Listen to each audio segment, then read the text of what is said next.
Okay, good evening. We're back with 2nd Chronicles chapter 18, Jehoshaphat and Ahab. Now Jehoshaphat enjoyed great riches and high self-esteem, and he arranged for his son to marry the daughter of King Ahab of Israel. A few years later, he went to Samaria to visit Ahab, who prepared a great banquet for him and his officials. They butchered great numbers of sheep and oxen for the feast. Then Ahab enticed Jehoshaphat to join forces with him to attack Ramoth Gilead. "Will you join me in fighting against Ramoth Gilead?" Ahab asked. And Jehoshaphat replied, "Why, of course. You and I are brothers, and my troops are yours to command. We will certainly join you in battle." Then Jehoshaphat added, But first, let's find out what the Lord says." So King Ahab summoned his prophets, 400 of them, and asked them, "Should we go to war against Ramoth Gilead or not?" They all replied, "Go ahead, for God will give you a great victory." But Jehoshaphat asked, "Isn't there a prophet of the Lord around too? I would like to ask him the same question." King Ahab replied, "There is still one prophet of the Lord, but I hate him. He never prophesies anything but bad news for me. His name is Micaiah, son of Imlah." "You shouldn't talk like that," Jehoshaphat said. "Let's hear what he has to say." So the king of Israel called one of his officials and said, "Quick, go get Micaiah, son of Imlah." Micaiah prophesies against Ahab. King Ahab of Israel and King Jehoshaphat of Judea, dressed in their royal robes, were sitting on thrones at the threshing floor near the gate of Samaria. All of Ahab's prophets were prophesying there in front of them. One of them, Zedekiah, son of Kenana, made some iron horns and proclaimed, "This is what the Lord says. With these horns you will gore the Arameans to death." All the other prophets agreed. "Yes," they said, "go to Ramoth Gilead and be victorious, and the Lord will give you a glorious victory."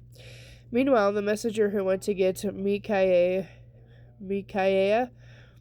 or however you pronounce it, I apologize, said to him, "Look, all the prophets are promising victory for the king. Be sure that you agree with them and promise success." But Micaiah replied, "Be as surely as the Lord lives, I will say only what God tells me to say." So Micaiah arrived before the king. Ahab asked him, "Micaiah, should we go to war against Ramoth Gilead or not?" And Micaiah replied, "Go right ahead. It will be a glorious victory." But the king replied sharply, "How many times must I demand that you speak only the truth when you speak for the Lord?" So Micaiah told him, "In a vision I saw all Israel scattered on the mountains like sheep without a shepherd, and the Lord said, 'Their master has been killed. Send them home in peace.' Didn't I tell you?" The king of Israel said to Jehoshaphat. He does it every time. He never prophesies anything but bad news for me." Then Micaiah continued, "Listen to what the Lord says. I saw the Lord sitting on his throne with all the armies of heaven on his right and on his left. And the Lord said, 'Who can entice King Ahab of Israel to go into battle against Ramoth Gilead so that he can be killed there?' There were many suggestions, until finally a spirit approached the Lord and said, 'I can do it.' 'How will you do this?' the Lord asked, and the spirit replied, 'I will go out and inspire all Ahab's prophets to speak lies.' 'You will succeed,' said the Lord. 'Go ahead and do it.' So you see, the Lord has put a lying spirit in the mouths of your prophets, for the Lord has determined disaster for you." Then Zedekiah, son of Kenana, walked up to Micaiah and slapped him across the face. "When did the Spirit of the Lord leave me to speak to you?" he demanded. And Micaiah replied, "You will find out soon enough when you find yourself hiding in some secret room." King Ahab of Israel then ordered, "Arrest Micaiah and take him back to Ammon, the governor of the city, and to my son Joash. Give them this order from the king: put this man in prison and feed him nothing but bread and water until I return safely from the battle." But Micaiah replied, "If you return safely, the Lord has not spoken through me." Then he added to those standing around, "Take note of what I have said." The death of Ahab. So the king of Israel and King Jehoshaphat of Judea led their armies against Ramoth Gilead. Now King Ahab said to Jehoshaphat, As we go into battle, I will disguise myself so no one will recognize me, but you wear your royal robes. So Ahab disguised himself, and they went into battle. Now the king of Aram had issued these orders to his charioteers: Attack only the king of Israel. So when the Aramean charioteers saw Jehoshaphat in in his royal robes, they went after him. There is the king of Israel, they shouted, but Jehoshaphat cried out to the Lord to save him, and God helped him by turning the attack away from him. As soon as the charioteers realized he was not the king of Israel, they stopped chasing him. And an Aramean soldier, however, randomly shot an arrow at the Israelite troops, and the arrow hit the king of Israel between the joints of his armor. Get me out of here, Ahab groaned to the driver of his chariot. I have been badly wounded. The battle raged all day, and Ahab propped himself up in his chariot, facing the Arameans until evening. Then, just as the sun was setting, he died. 2 Chronicles chapter 19. Jehoshaphat appoints judges. When King Jehoshaphat of Judea arrived safely home to Jerusalem, Jehu, son of Hanani the seer, went out to meet him. Why should you help the wicked and love those who hate the Lord? He asked the king. What you have done has brought the Lord's anger against you.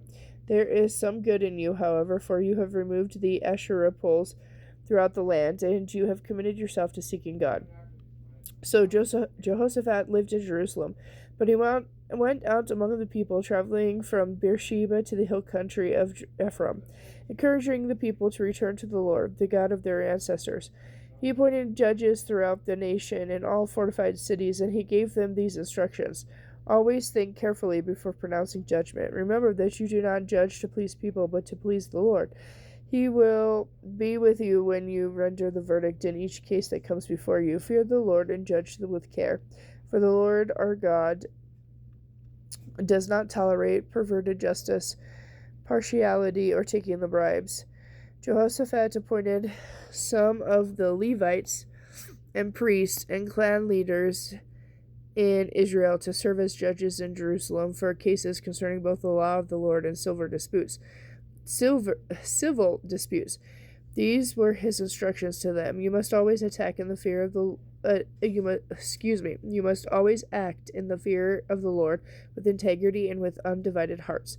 Whenever a case comes to you from fellow citizens in an outlying town, whether a murder case or some other violation of God's instructions, commands, laws, or regulations, you must warn them not to sin against the Lord, so that his anger will not come against you and them.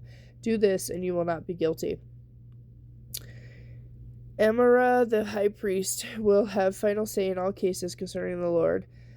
Zebediah, son of Ishmael, a leader from the tribe of Judea, will have final say in civil cases. The Levites will assist you in making sure the justice is served. Take courage as you fulfill your duties, and may the Lord be with those who do what is right. Okay, with that, I'll be back later with chapter 20.